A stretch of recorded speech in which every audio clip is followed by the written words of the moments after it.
Hey guys, tonight we're diving into a story that might sting more than you expect because it's about pride money and what happens when the people you love most confuse your silence for ignorance. You probably won't survive this story if you've ever had a family member look down on you just because they thought success made them smarter.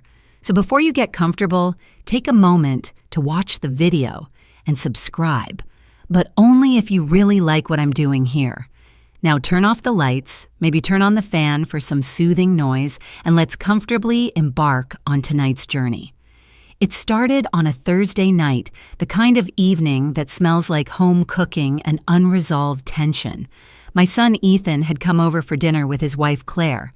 He'd just closed a funding round for his tech startup and was practically glowing with self-importance. You know that kind of confidence, loud, shiny, and just a bit too rehearsed. I watched as he spoke to his younger sister about liquidity events and growth metrics, using terms that didn't belong at a family dinner table, but more in a TED Talk with catered sushi. I smiled proud, but also strangely alienated, as if I'd been demoted in my own house. Then came the line that still echoes in my chest. I'd asked a simple question, something about why his company wasn't turning a profit yet, despite all the investors. He chuckled, leaned back in his chair, and said, "Mom, you just don't understand how money works anymore." The word anymore hit harder than it should have. My fork froze midair. Claire laughed politely like someone who'd been trained to smooth over his arrogance.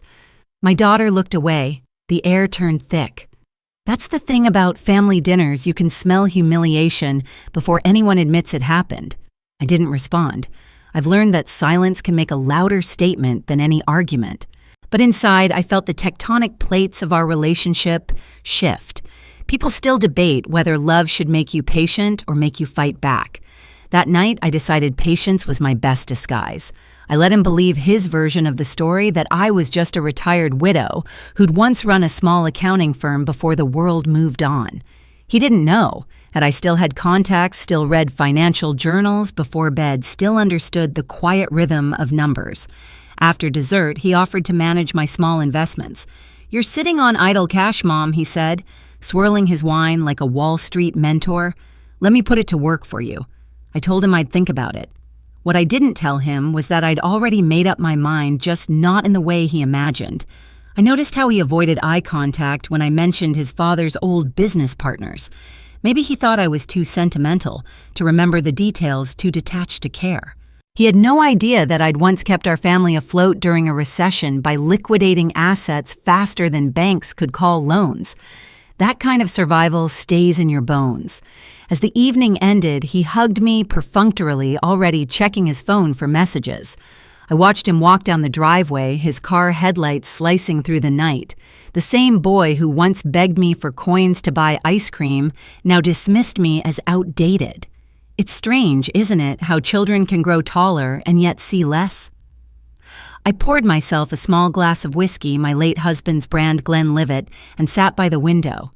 The lights from Ethan's car disappeared down the street. I felt a chill that wasn't from the autumn air. Maybe it was the realization that I'd raised a man who valued net worth over self-worth, but I also knew something he didn't. Financial arrogance is often just financial inexperience with a tuxedo on. I picked up the photo on the mantel, Ethan at age 10, covered in mud, holding a baseball bat like a knight with his sword. He used to run into my arms after every game, even the ones he lost.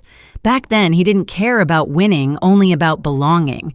Somewhere between adolescence and ambition, he'd misplaced that part of himself. That night, I decided not to sleep right away. Instead, I opened my old laptop, the one Ethan used to call ancient, and logged into a few accounts he didn't know existed.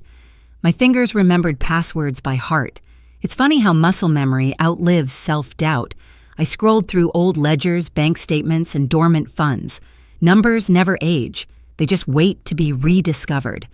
As I reviewed my portfolio, a curious calm settled over me. Ethan thought I didn't understand money.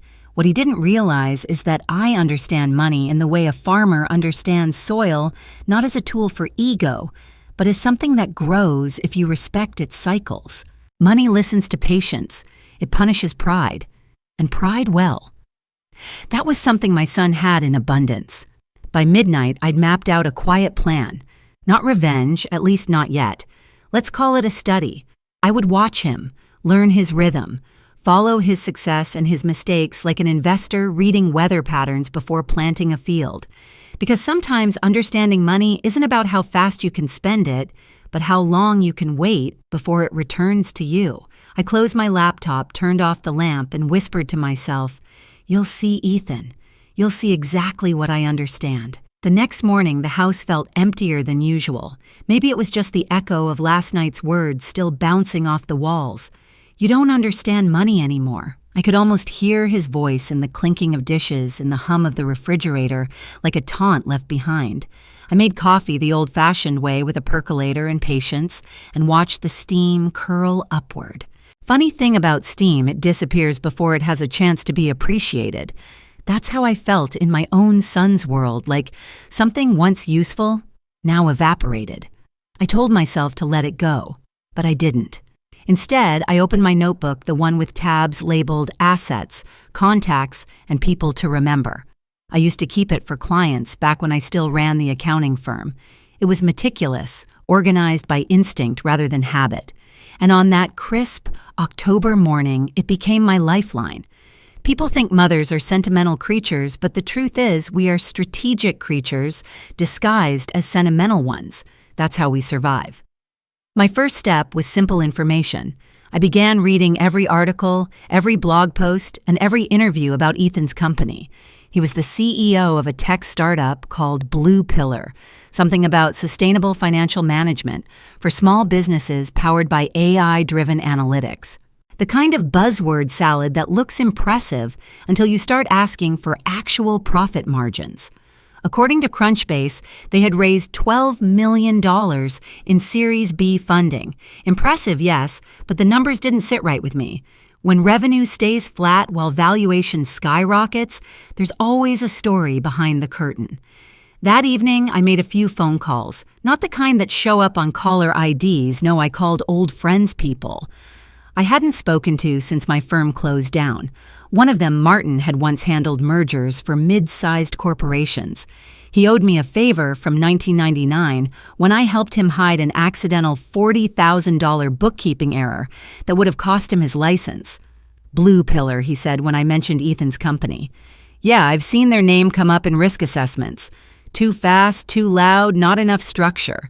Typical young blood tech ego trip." I laughed quietly. He didn't know the CEO was my son, not yet. I began building a file, a quiet dossier just for myself. Old accountants never die. We just move our curiosity into different folders. I included press clippings, stockholder names, and even a few obscure Reddit threads where ex-employees hinted that the company was all hype, no substance.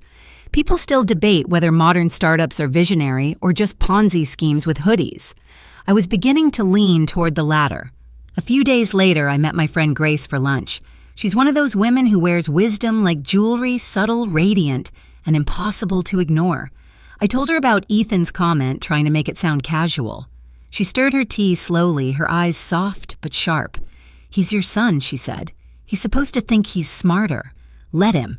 Just make sure you stay smarter quietly." That line stuck with me all day. Staying smarter quietly, that was going to be my motto. Back home, I started reviewing our family's old investment history. My late husband, Peter, had been cautious but clever. He'd left behind a maze of accounts, mutual funds, municipal bonds, and one peculiar file labeled Sunset Holdings. I'd almost forgotten about it. It wasn't under my name or his. It was a trust. And when I checked the date of its last activity, 2007, it felt like uncovering a buried time capsule.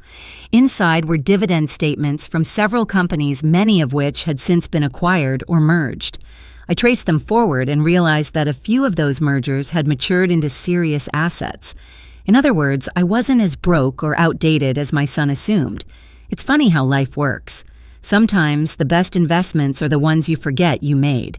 While Ethan was preaching about disruption and innovation, I was sitting on quiet compounding interest that had outlasted 4 financial crises. That's the thing about real money, it doesn't need validation. It just needs time. Still, I wasn't angry at him. Not yet. My curiosity outweighed my resentment. I wanted to understand what had made him so arrogant. Was it pride, fear, or maybe the illusion that youth equals wisdom? People still debate whether arrogance is a sign of insecurity or just poor emotional math. Either way, I wanted to see the numbers for myself. A week later, I decided to attend one of Blue Pillar's community events. It was an open demo day for potential investors. I registered under a different name, Margaret Lane, and wore a navy blue blazer I hadn't taken out since Peter's funeral. The event was held in a co-working space downtown, all glass walls and beanbags, pretending to be serious furniture. Ethan stood on stage with a wireless mic performing Confidence like a Broadway show. Slides flashed behind him, disrupting legacy finance, empowering a new generation, future-proofing capital. It all sounded grand until you realized there was no actual math behind it. He didn't see me at first, and I was grateful. Watching him speak was like watching a younger, flashier version of Peter, a man who'd loved taking risks, sometimes too many. I studied Ethan's team, the investors nodding in the front row, the interns hustling to keep things organized. It was a circus of charm, a performance of momentum, but my accountant's instincts whispered something different. Too much, burn rate, too little balance sheet. When the event ended, I quietly slipped out. My phone buzzed. It was Martin again. "Got those numbers you asked for," he said. "And you were right.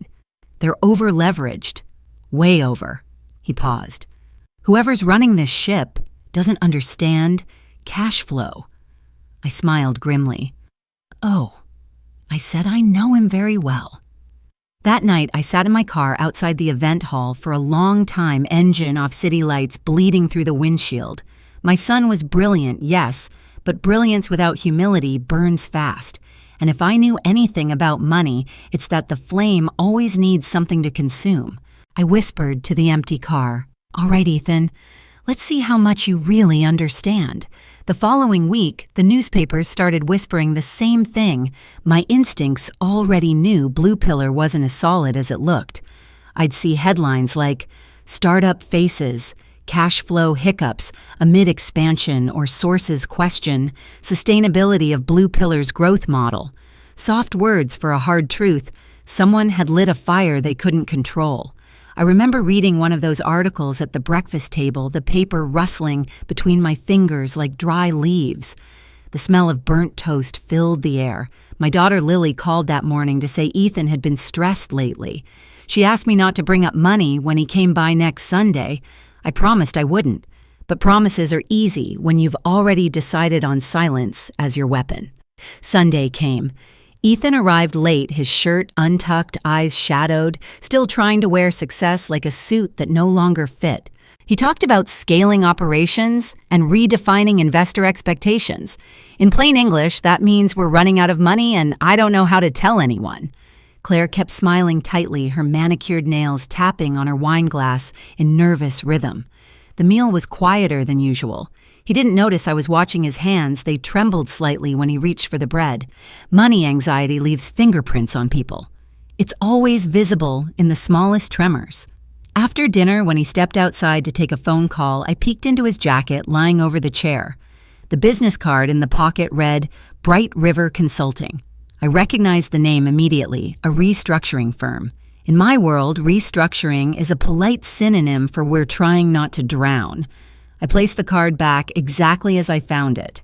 That night, as I washed the dishes, I thought about something my husband once told me. People think you lose control when you get old, but that's when you finally learn how to drive in fog. I smiled to myself. The fog was thick, but I could still see enough to steer. On Monday, I decided to do something bold.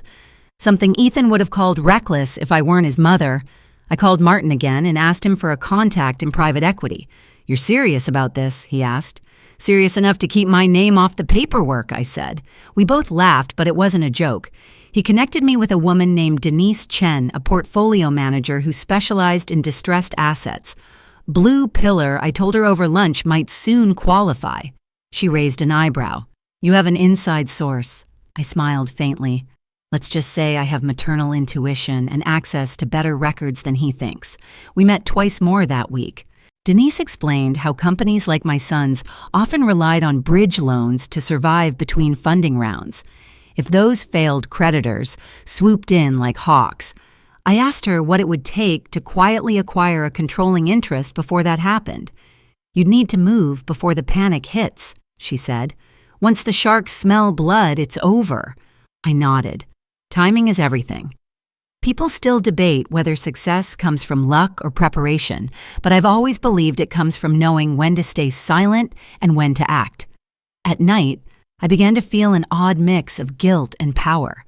The guilt came from knowing I was investigating my own son like a competitor. The power came from realizing I still had the tools to protect him, even if he'd never thank me for it. Sometimes a parent's love looks like betrayal from the outside. I kept reminding myself of that truth whenever I felt the weight of what I was doing. A few days later, Ethan came to visit again, this time alone. He looked exhausted. "Things are just tense at the office," he said, rubbing his temples. "Investors are getting jumpy." I offered him tea. "Do you want to talk about it?" He shook his head. "No, Mom. You wouldn't understand." There it was again. The familiar blade twisted deeper this time. I smiled softly. "You might be surprised at what I understand." He laughed nervously and changed the subject. He told me he'd been considering selling a small percentage of the company to a new investor. A safety net, he said. I wanted to tell him I already knew. Instead, I asked, "And what if the investor takes more than you expect?" He shrugged, too confident to hear the warning. "That's not how it works, Mom." But that is how it works. In finance, control slips quietly, 1 percentage point at a time. And when it's gone, you don't even feel the theft. You just wake up realizing you're an employee in your own dream. That night, I made my decision. I would become that investor, quietly, anonymously. The mother he underestimated would soon own the ground he walked on. Still, part of me hesitated. What if he found out? What if this ruined what little trust remained? But then I remembered that trust built on condescension isn't trust. It's a leash. I wasn't going to live on a leash, not even one made of family ties. Over the next week, Denise helped me set up a proxy investment through a shell firm, clean, legal, invisible. We named it Mendel Capital after my mother's maiden name. Within days, I had quietly acquired 6% of Blue Pillar's shares from a disillusioned early investor. Ethan had no idea. He was too busy posting inspirational quotes about hustle on LinkedIn. Ironically, one of them read, "Real power is knowing when you don't need to explain yourself." I almost laughed out loud, but beneath the humor, there was sadness. I missed the version of him who used to call me for advice, who once thought I was the smartest person he knew. Parenthood is strange. You raise someone hoping they'll surpass you, but you never expect them to forget where they came from once they do. Late one evening, I received an email from Denise. "We've got something interesting, creditor delay requests, missed supplier payments, and some questionable executive bonuses. He's losing control faster than he knows." I stared at the screen for a long time, the cursor blinking like a heartbeat. It was happening. The company was collapsing from within. I went for a walk around the neighborhood, letting the cold air settle my thoughts. The moon hung low, pale, and knowing.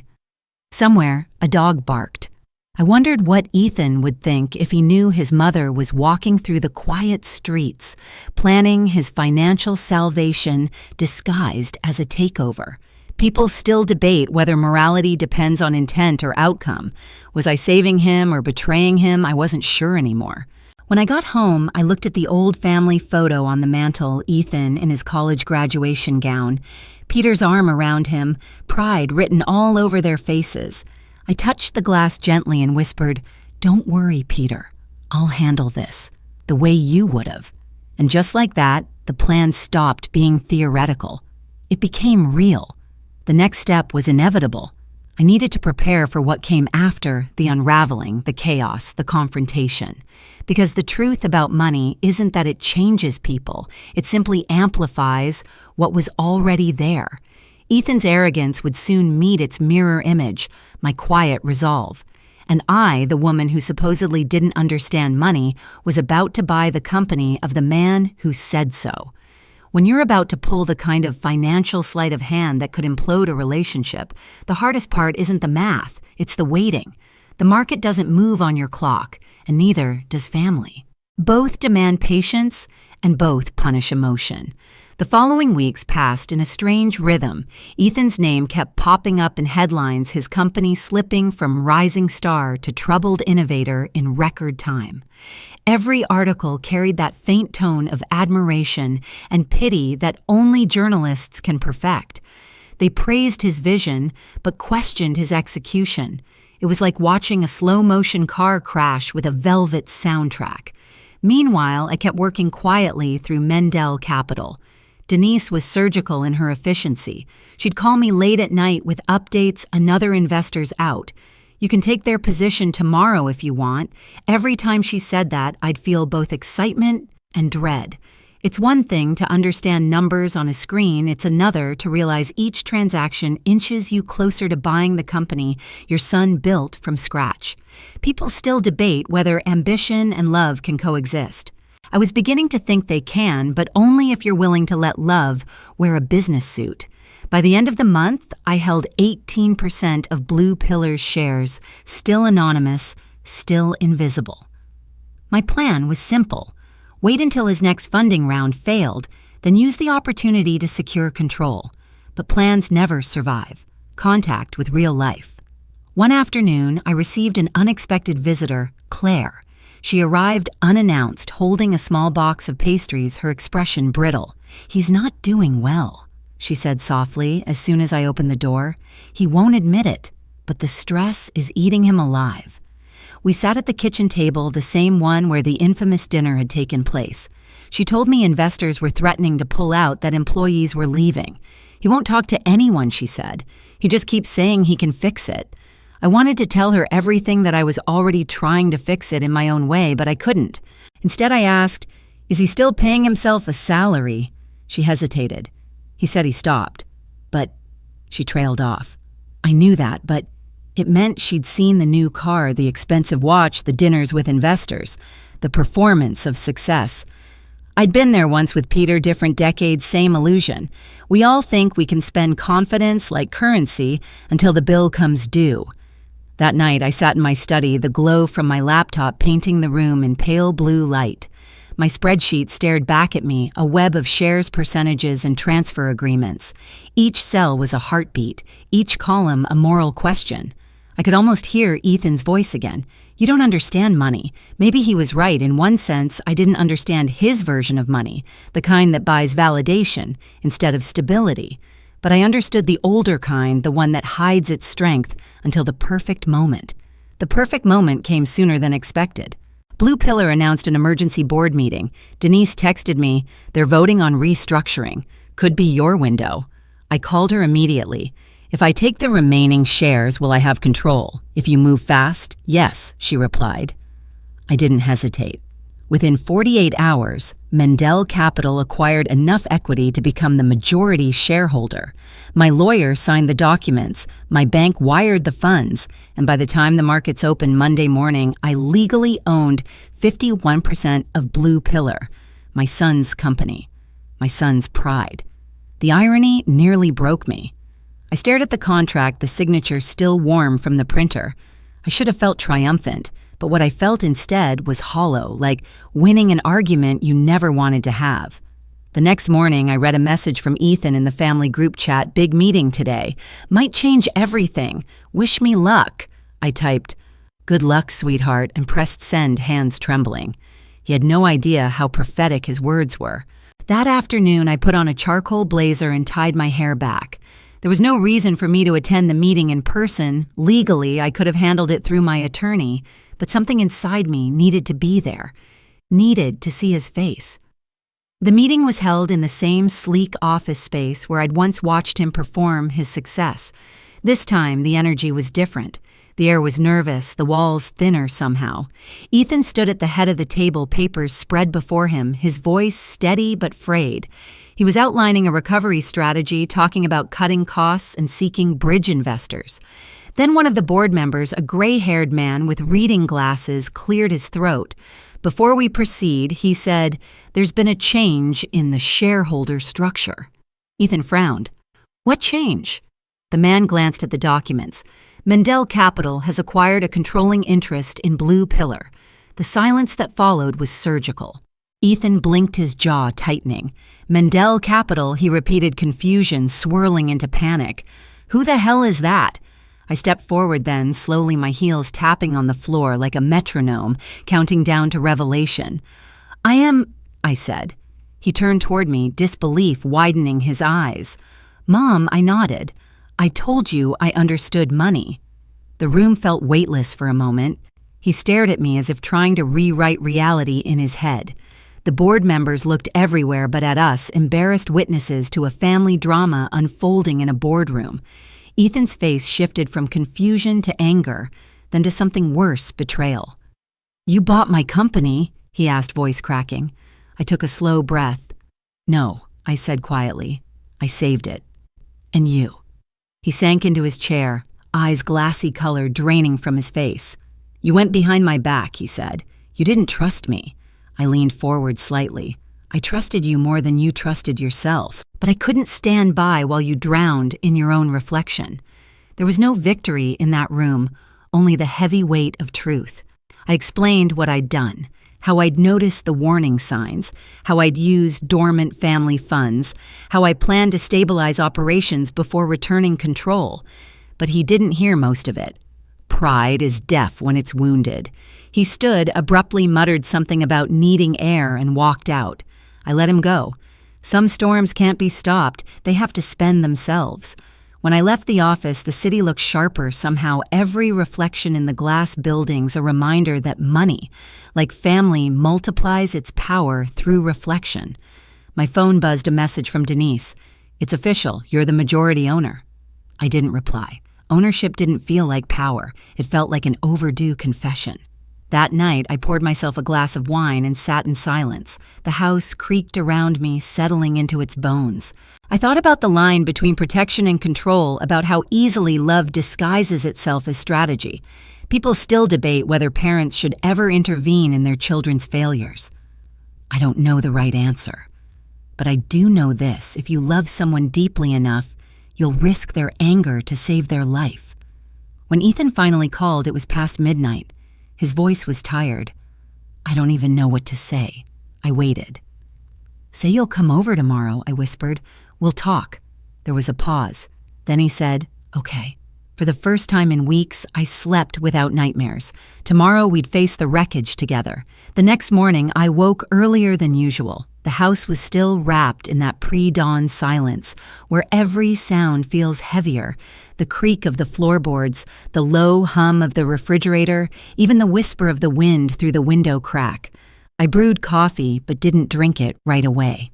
My hands hovered over the mug, absorbing the warmth as if courage could seep through porcelain. Ethan was coming over. After everything that had happened, the takeover, the confrontation, the truth. I didn't know what kind of conversation we would have. When he arrived, he didn't ring the bell. He walked straight in like he used to as a teenager when slamming the door was his favorite punctuation mark. He looked older somehow, though only a few days had passed since the board meeting. His hair was unkempt, shirt, wrinkled eyes rimmed with exhaustion. I gestured toward the table, the same one where he'd once declared I didn't understand money. This time he didn't smile. He sat down slowly, some fingers drumming against the wood like a metronome of unease. "I don't even know where to start," he said. "Start anywhere," I replied softly. "We have time." He rubbed his temples, exhaling hard.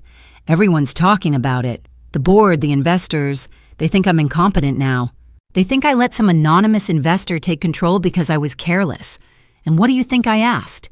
He looked up at me, then anger flickering behind his eyes. "I think you blindsided me.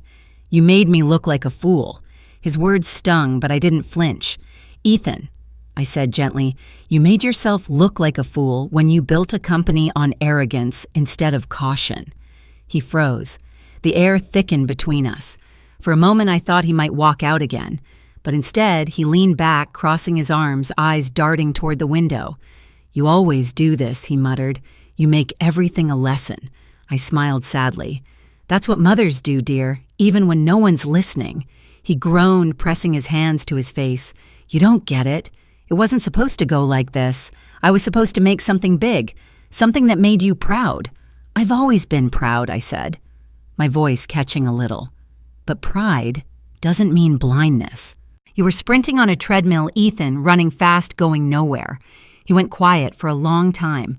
I could hear the clock ticking in the living room, each second an unspoken thought between us. Finally, he said, "Why didn't you tell me? Why didn't you just say you wanted to help? Would you have let me?" I asked. He didn't answer, which was answer enough. I poured him some coffee and slid the mug across the table. "You think I did this to punish you," I said softly, "but I did it to protect you. You were one bad quarter away from losing everything. Investors were circling. Suppliers weren't being paid. I saw the pattern before it hit." He stared at the mug, not drinking. "You talk like money's a disease," he said. I tilted my head. "Maybe it is. It infects people, makes them forget the ones who loved them before they had it." That line landed like a confession neither of us wanted to unpack. He sighed and leaned forward, elbows on the table. "So what now? You own the company. Am I supposed to work for you?" The way he said work for you carried more venom than I expected. "You'll work with me," I corrected, "if you're willing." He gave a dry laugh. "You think anyone will take me seriously now? Only if you start taking yourself seriously first." He looked away, jaw tight, but his shoulders softened slightly.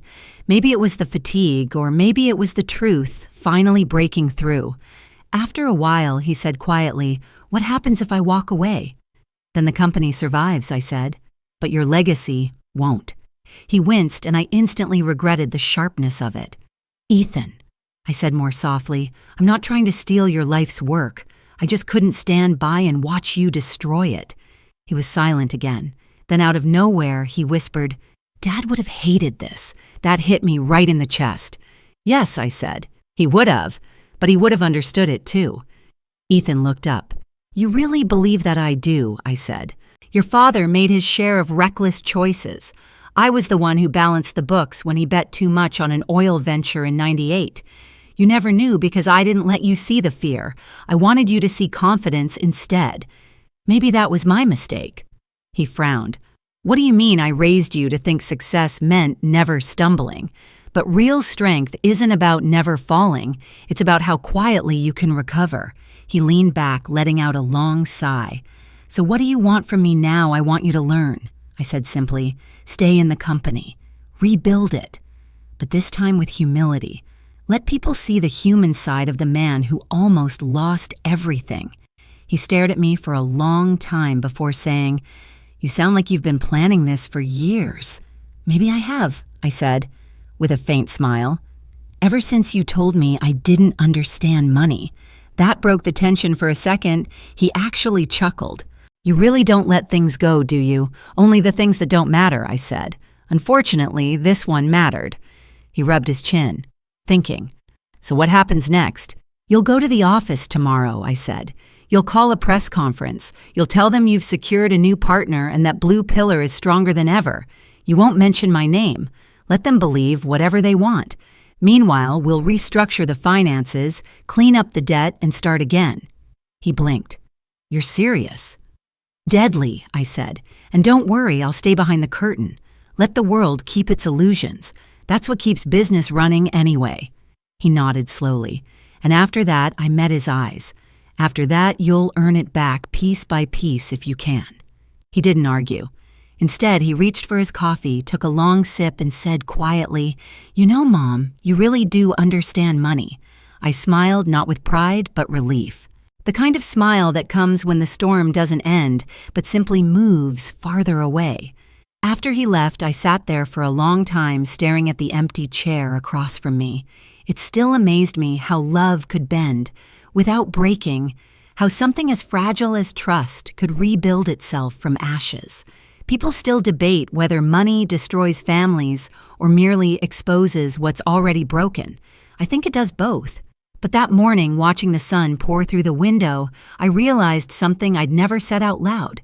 Maybe the real currency between a parent and child isn't money or pride, it's forgiveness. I walked to the window and watched Ethan's car drive off. He didn't look back this time, but I didn't need him to. The road ahead of him was long, uncertain, but finally honest. And for the first time in years, I felt something close to peace. For a while, things were quiet. Too quiet, the kind that makes you question whether calm means healing or denial. Ethan kept his word, or at least tried to. He went back to the office, smiled for cameras, gave polite statements about strategic realignments and new partnerships.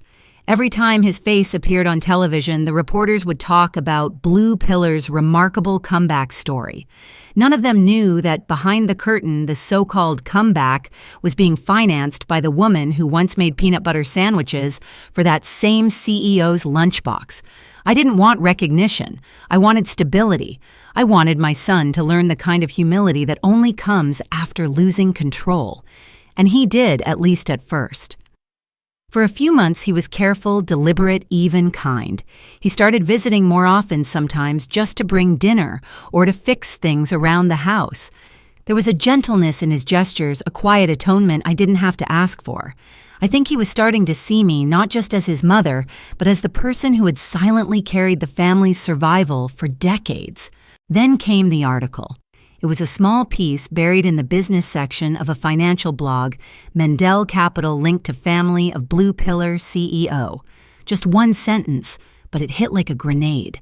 The next day, journalists were calling. The rumor spread faster than the truth could catch up. Ethan stormed into my house at dusk, his face flushed with rage. "You promised no one would find out," he shouted before I even had a chance to speak. I closed the book I'd been reading and looked up at him, calmly. "I didn't tell anyone, Ethan. Secrets have a half-life, you should know that by now." He began pacing, his voice rising. "Do you know what this looks like? People think I handed control to my mother. They think I'm some kind of puppet." I stood up slowly. "You're not a puppet, Ethan. You're just a man learning that pride is a terrible business partner." He stopped pacing, glaring at me. "You don't get it. This ruins my credibility." I sighed. "Then rebuild it. But this time build it on truth instead of image." He clenched his fists, looking like the boy who used to get angry when he lost a game. "I never asked for your help, and yet you needed it," I said quietly. That silence afterward was unbearable, thick, suffocating, filled with everything we couldn't say. I saw tears threatening to form in his eyes, but he blinked them away before they fell. Finally, he said, "You didn't save me. You humiliated me." Then he walked out the door, slamming like a verdict. For the next few weeks, he didn't call. Blue Pillar's recovery slowed again, and though the company stayed afloat, the human part of it, our fragile truce, was collapsing. I tried not to check the news, but old habits die hard. Numbers and names still ruled my mornings. I read headlines like a mother checking a fever chart, each fluctuation in stock price, a symptom of my son's pain. One night around midnight, I received a call from Claire. Her voice trembled. "He's not okay," she said. "He's working until 3 every night, barely eating. He won't talk to anyone." "Has he lost control again?" I asked. "Not yet," she said, "but I think he's losing something else himself." That night I couldn't sleep. I kept walking from room to room, touching old photographs like they were talismans. There was one of Ethan at 16 sitting beside his father in the garage, building a model plane. The memory hit hard, Peter explaining the importance of balance of center of gravity while Ethan impatiently glued the wings. "If it's not balanced," Peter had said, "it doesn't fly, it spins." Maybe that's what was happening now. Ethan's life was spinning because he'd lost his balance. The next morning, I made a decision. I called Denise and told her to arrange a quiet buyback plan. "I want to start returning shares to him," I said, "but he can't know it's from me." She paused. "You're sure that's control you're giving up?" Control was never the point, I said. It was the lesson. Over the next month, we slowly transferred ownership through intermediaries. Ethan didn't know. To him, it must have seemed like the universe was finally aligning again. Investors regained confidence. The press moved on. The scandal faded. Then one evening, he showed up at my door again. This time, he wasn't angry. He looked tired, hollow, but calmer. "Can I come in?" he asked. "Of course," I said. He sat down on the couch and ran a hand through his hair. "I've been thinking a lot," he said, "about everything." I waited. He took a deep breath. I read something the other day about how people confuse wealth with worth, and it hit me. That's what I've been doing, trying to measure my value in profits instead of principles. That's a rare realization, I said softly. Most people never get there. He gave a faint smile. Guess it took a hostile takeover from my own mother to teach me. We both laughed then genuinely. The tension between us began to melt piece by piece. He told me he wanted to restructure the company culture to make it less about chasing valuation and more about actual purpose. Maybe we can use tech to help small family businesses, he said. The ones that don't have investors, just heart. I nodded. That sounds like something your father would have loved. He leaned back, closing his eyes for a moment. You know what's strange? When you first took over, I thought you ruined my life. But now, I think you gave it back to me. I didn't respond. I just reached out and squeezed his hand. For a moment, I saw the boy he used to be, the one who'd sneak into my bed after a nightmare and whisper, "Mom, I'm scared."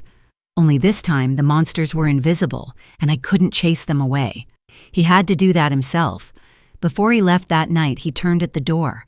"Mom," he said softly, "I know you didn't mean to humiliate me. You meant to save me. And you did."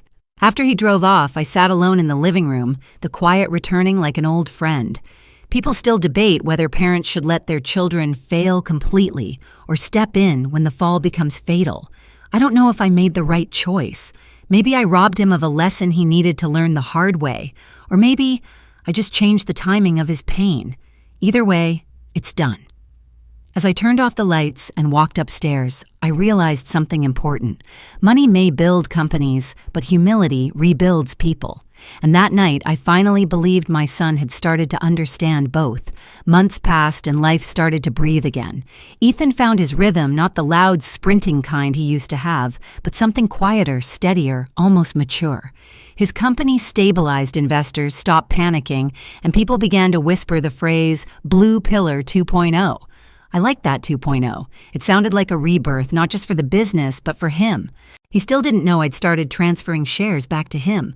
That was my secret, a mother's silent reparation for all the noise we'd made. I started visiting his office occasionally, not as an investor or advisor, but simply as his mother. The first time I walked in after the chaos, he insisted on giving me a tour. "We've cut the unnecessary departments," he said, pride flickering in his tone. "Fewer gimmicks, more substance."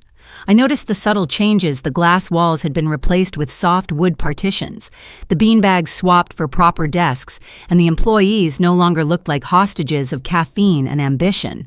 They actually smiled. At one point, he showed me a new pilot program, a partnership offering free financial analytics to small family businesses. "We're calling it the Hearth Project," he said. "It's about rebuilding trust in old-fashioned values using modern tools." I raised an eyebrow. "Old-fashioned values?" I asked, teasing. He grinned. "Yeah. You know, like patience, accountability, and maybe listening to your mother once in a while." I laughed, but my eyes watered a little. There was something in his voice I hadn't heard in years, humility mixed with genuine warmth. But as much as I wanted to believe the worst was behind us, life always has a way of testing the lessons it teaches. One evening, Ethan called, sounding uneasy. "Mom, do you have a minute?" he asked. "Always," I said. "What's wrong?" He hesitated before continuing. "There's an investor, someone big trying to buy out the company. They offered a ridiculous amount, enough to make everyone rich. And what do you want to do?" I asked. "That's the thing," he said. "Half of me wants to take it. The other half feels like I'd be selling the only thing I ever built with meaning." I stayed silent for a moment, letting his words settle. Then I said, "Do you remember when your father taught you how to fish?" He chuckled softly. "Barely. I think I got more sunburn than fish that day. Do you remember what he told you when you caught your first one? Something about patience, right?" I nodded. He said, "If you reel in too fast, you lose the fish. If you wait too long, it rots in your hands. That's business, Ethan. And life." He sighed. "So you're saying..." "I'm saying no amount of money can replace the satisfaction of fixing something you once broke. If you sell now, you'll never know how far it could have gone." He was quiet for a while. Then he said, "I knew you'd say that. And yet you still called," I said with a small smile. That night I couldn't help thinking how roles had reversed. The boy who once dismissed my opinions now sought them like they were compass points. It's a strange thing watching your child grow into a man who finally understands your silence. People still debate whether wisdom can be inherited or must be earned through pain. I think it's both. You can pass down the map, but they still have to walk the terrain themselves. Weeks later, the offer fell through. Ethan decided to keep Blue Pillar independent. It made headlines again. CEO rejects buyout to preserve vision. For once, the press got it right. I clipped the article and pinned it on my refrigerator, not as a trophy, but as a quiet reminder that redemption has many forms. One evening, he invited me to an anniversary gala celebrating Blue Pillar's new chapter. I wore a black evening gown Peter had once bought me for our 20th anniversary, and for a fleeting moment, I felt young again. The event was grand music lights, speeches, the kind of orchestrated celebration that smells faintly of champagne and nervous ambition. When Ethan took the stage, he spoke with a calm authority that silenced the crowd. He started his speech with a story about a retired accountant who once told him patience was the truest form of intelligence. He didn't say my name, but I saw people glancing at me, smiling knowingly. That person, he said, taught me that understanding money isn't about controlling it, it's about understanding people. And I had to lose everything to finally see that. The applause that followed was warm and honest. When he stepped down from the stage, he came straight to me, hugged me tightly, and whispered, "Thank you for not letting me crash completely." I whispered back, "You're welcome for letting me save you eventually." Later that night, after the lights dimmed and guests drifted away, we sat outside the venue, just the two of us. The city glowed in the distance, and for once, there was no tension in the silence. Ethan took a deep breath and said, "You know, I finally looked into Mandel Capital's transactions. The shares, the ones I thought you still owned, they're back in my name now." I looked at him but said nothing. He smiled faintly. "You didn't have to do that."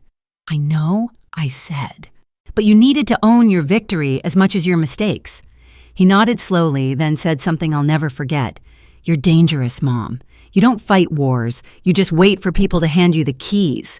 We both laughed until our eyes teared up. But when the laughter faded, he added softly, "I think Dad would have been proud of you." The air shifted, then gentle, full of ghosts and gratitude. I didn't say it aloud, but in that moment I felt Peter's presence more than ever. As we drove home, I realized the irony of it all. Ethan once believed I didn't understand money, and yet everything I'd done was about something money could never buy: family, pride, redemption, and the fragile art of forgiveness. Maybe I thought understanding money isn't about numbers at all. It's about timing love and knowing when to stop counting. When I reached home, I poured myself a small glass of wine, sat by the window, and watched the moon hang over the quiet neighborhood. The same moon that had watched me that first night after his cruel words. Only this time the silence felt different. It wasn't loneliness, it was peace earned the hard way. People still debate whether success can heal broken families or whether it just hides the cracks with gold leaf. But I'd learned something better. It's not the success that heals. It's the humility that follows failure. And maybe, just maybe, that was the lesson Ethan and I both needed all along. The seasons changed quietly after that night, as if the universe itself wanted to reward our fragile peace by letting time slip past without drama. Spring arrived slow and forgiving, with soft rain that turned the garden behind my house into a cathedral of green. I started spending more mornings outside tending to the roses Peter once planted, the same ones Ethan used to trample with his soccer ball when he was a boy. Life has a cruel way of looping back on itself. What once symbolized chaos now represented growth. Every bloom felt like a reminder that even the things we damage can heal if we care for them differently. Ethan called often now, not out of guilt, not out of obligation, but because he wanted to. Sometimes just to tell me about his day, other times to ask advice. And every call ended with, "I love you, Mom," something that had vanished from our vocabulary for years. I'd always say it back, though, never without that small, bittersweet ache that comes from realizing love has to die a little before it can be reborn. Then one afternoon he showed up unannounced, just like the old days. He brought lunch takeout from my favorite diner, the kind of greasy comfort food I used to forbid him from eating. "You'll love this," he said, unpacking the boxes with boyish enthusiasm. "The chef said it's your usual. Apparently you're famous there." I laughed. "I'm not famous," I said, "just consistent." We ate together, and for once it wasn't about business or old wounds. We talked about music, about my book club, about how Claire had started taking pottery classes to de-stress from capitalism, as she put it. The conversation flowed easily until Ethan went quiet for a moment, staring at his hands. "Mom," he said, "I've been meaning to ask you something." "Go ahead," I said. "What was the hardest part for you?" I tilted my head. "Hardest part of what?" He hesitated. "Of everything. Buying the company. Watching me fail. Keeping it all to yourself." I smiled softly. "The hardest part wasn't buying your company, Ethan. It was not calling you every night to tell you I still believed in you even when you didn't deserve it. It's hard to love someone while pretending not to watch them fall." He nodded slowly, as if the truth hurt but soothed him at the same time. "I get it now," he said quietly. "You weren't trying to win. You were trying to protect me from the fall itself. That's what mothers do," I said. "We build safety nets under cliffs and pray our children never look down long enough to notice." He smiled, but there was a tear in his eye. "You know, people still ask me about you. Investors, partners. They say, 'Your mom, she's a legend.'" I chuckled. "A legend. For what? Being stubborn, for being right," he said simply. That night after he left, I thought about how strange it felt to be both the villain and the hero in someone's life story. People still debate whether parents should protect their children from pain or let life do the teaching. I'd always believed experience was the best teacher until I watched my son nearly destroy himself. Then I realized something else. Experience doesn't teach the wise. It humbles the proud. And sometimes humility must be delivered in disguise. A few months later, Ethan invited me to attend a charity event organized by Blue Pillar's Hearth Project. The theme was rebuilding communities through small business. It was held in a renovated factory hall downtown, once an echo chamber of machinery, and now a sanctuary of light and laughter.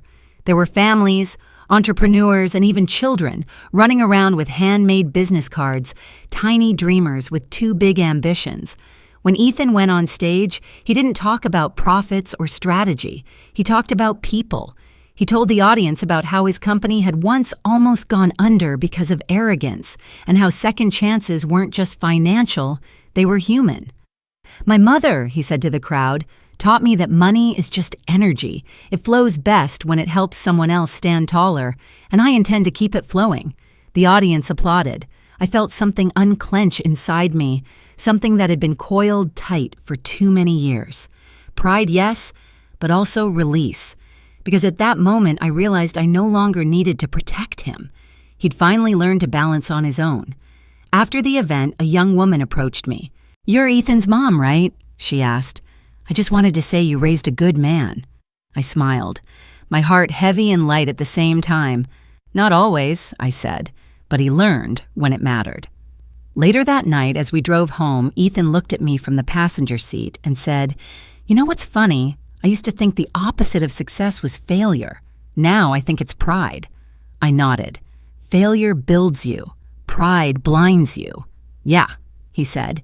"Guess I had to go blind for a while to see things clearly." The streetlights flashed across his face as we drove, and for the first time I noticed something different in his expression. Not the restless confidence of a man trying to prove himself, but the steady peace of someone who finally knows where he stands. When I dropped him off, he lingered at the door. "Mom," he said, "can I ask you one more thing?" "Of course. When you bought the company, did you ever think I'd hate you for it?" I smiled sadly. "No," I said. "I knew you would." He laughed softly, shaking his head. "You really do play the long game, don't you?" "Always," I said, "and you should be grateful because you were my favorite investment." He hugged me, then a long, wordless hug that said everything years of silence hadn't. That night after he left, I poured myself another glass of wine, but this time I didn't sit by the window. I sat at Peter's old desk, opened my ledger, and on a blank page I wrote, Understanding money is easy. Understanding family is the real art. And beneath it, I added one final note, one I never intended for Ethan to see. In the end, the company I bought wasn't Blue Pillar. It was time. Time for my son to grow up and for me to let go. I closed the ledger, gently turned off the lamp, and let the house rest in silence. Because for the first time since that awful dinner, the silence didn't hurt, it healed. It's strange the way peace creeps up on you when you've forgotten what it feels like. For so long, my life had been measured in tension, in arguments left unfinished, in numbers balanced on a knife's edge, in quiet plans made under the weight of love disguised as strategy. But now with Ethan steady and Blue Pillar thriving again, the silence in my house began to sound like music instead of mourning. I'd catch myself smiling while folding laundry or humming while cooking. Not because everything was perfect, but because the storm had finally passed without taking us down with it. Ethan started visiting every Sunday. He'd bring pastries from a new bakery, each time a small ritual of peace offerings that neither of us needed, but both cherished. We'd talk about everything: politics, markets, childhood memories, but what struck me most was how often he wanted to talk about people. It's funny, he said once, I used to think leading a company was about numbers and control. Now it feels more like being a gardener. You nurture, prune, and wait for things to bloom on their own. I looked at him, then really looked at him. The sharp edges were gone. He no longer spoke in performance tones or carried that invisible weight of trying to impress anyone. You sound like your father, I said softly. He smiled. Then maybe I'm finally doing something right. That night he told me something unexpected. Mom, I want you to come back to the company not as an investor, but as an advisor, someone who keeps us honest. I laughed, shaking my head. Ethan, I'm retired. I've traded balance sheets for crossword puzzles. He grinned. Come on, you'd be like the conscience of the board. Every company needs one. I thought about it for a moment. All right, I said, but only if you stop using phrases like scaling synergy and ecosystem optimization. He laughed. Deal. And just like that, we became partners again, but in a different way.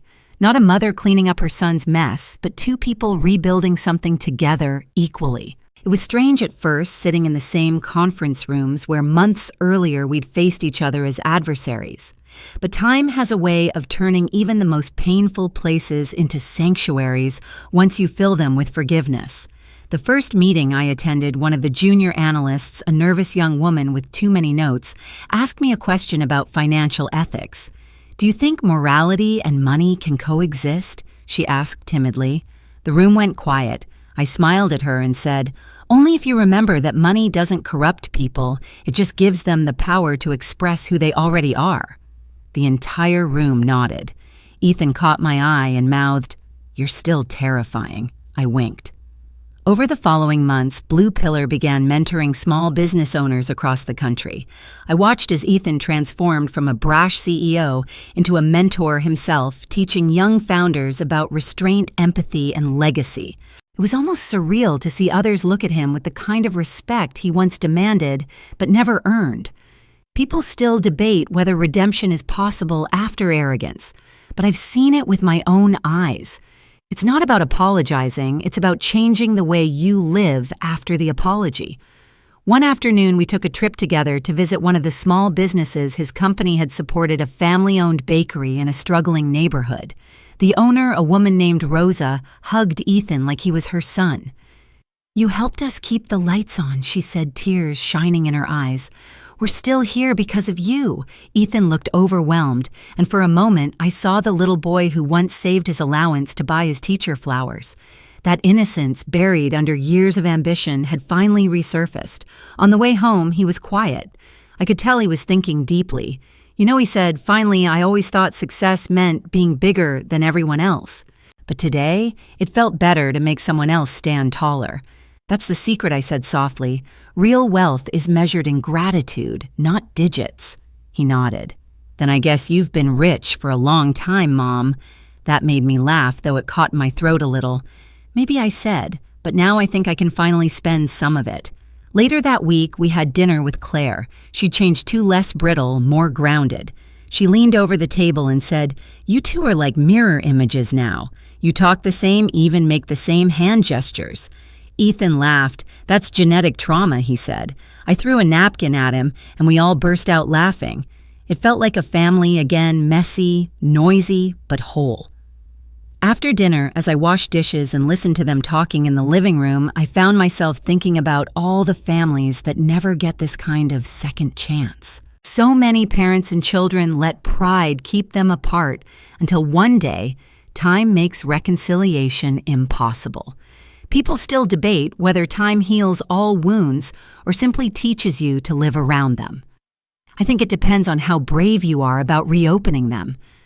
That night, after they left, I went to my study and opened the same old ledger where I'd once recorded my plan to buy Ethan's company. The pages were still there, filled with numbers, names, and calculations that had once felt like weapons. I took a pen and wrote across the top of the page in big, deliberate letters, "Debt settled. All accounts balanced." Then I closed the book and locked it away for good. Outside, the wind picked up. I stepped onto the porch, wrapping my shawl around my shoulders. The city lights shimmered faintly in the distance, and for the first time in years, I didn't feel the need to measure anything. Not success, not love, not even time. Everything important had already been accounted for. When I went to bed, I whispered the same words Peter used to say whenever a deal finally closed after a long struggle. "It's done. We're in the clear." And for once, I truly was. The morning light spilled across my kitchen table like a quiet confession. The ledger, now sealed in the drawer, felt like a closed chapter, an entire war contained between paper and ink. I poured myself a cup of coffee and realized I didn't feel the usual restlessness, that ache to fix or manage or plan. For the first time in what felt like decades, I wasn't anyone's strategist, savior, or silent investor. I was just a mother who'd finally outgrown her need to be needed. Ethan called mid-morning. "Mom," he said, "we're hosting an open forum for young entrepreneurs next week. Would you speak? Just 10 minutes, tell them about patience and legacy." I laughed. "Patience and legacy. That sounds like a funeral speech." He chuckled. "You're dramatic, but they need to hear from someone who understands the long game." I agreed mostly because saying no to him now felt pointless. The boy who once dismissed my advice now quoted it in interviews. Life, it seems, has a flair for irony. The event was held at a downtown auditorium, bright, bustling, filled with energy that reminded me of Ethan at 25 sharp suits, eager smiles, people who thought they could bend time if they just believed hard enough. When I took the stage, the crowd went silent. I wasn't nervous. I'd lived through louder rooms and harder battles. I began with the same words Peter once said to me when we were first married. "If you ever want to understand someone, don't look at what they earn, look at what they fear." I told them about patience, about what it means to stand still when the world demands motion. I told them that money in the end is just trust wearing a price tag, and that the most dangerous kind of bankruptcy isn't financial, it's moral. And then I said something that made even me pause. My son once told me I didn't understand money, but what he didn't know is that money and love follow the same rules. If you hoard them, they rot. If you spend them too carelessly, they vanish. But if you invest them in people carefully, honestly, they grow beyond your reach. When I stepped down from the stage, the applause was thunderous, but the only face I looked for was Ethan's.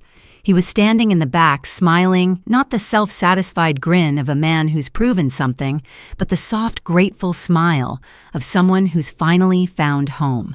After the event, we walked outside together. The air was warm, the city humming with life. "You know," he said, "I think you might be the most terrifying motivational speaker in history." I laughed. "You should have seen me when I ran payroll in '97. He grinned.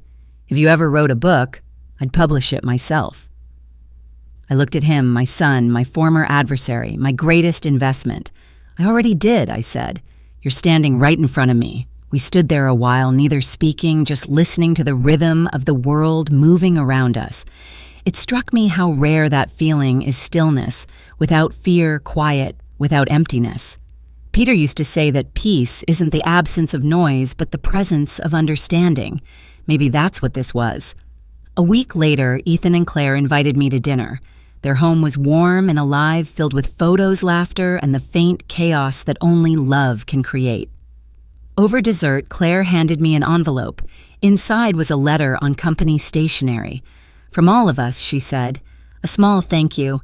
It was a formal note from the Blue Pillar Board offering me an honorary position as founding advisor emeritus.